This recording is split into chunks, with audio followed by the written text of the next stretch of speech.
So, ayan. Sa umpisa, syempre, pagsasamahin nyo lang or paghahaluin nyo lang yung gata ng nyog and yung asukal na pula.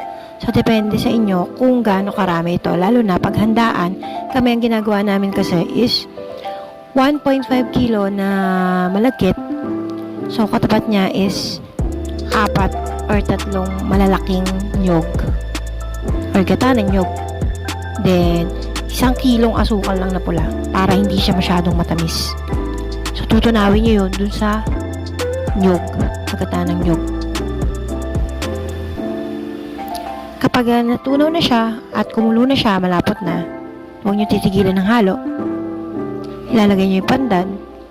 Pagkalagay nyo ng pandan, kailangan malapot yung mixture.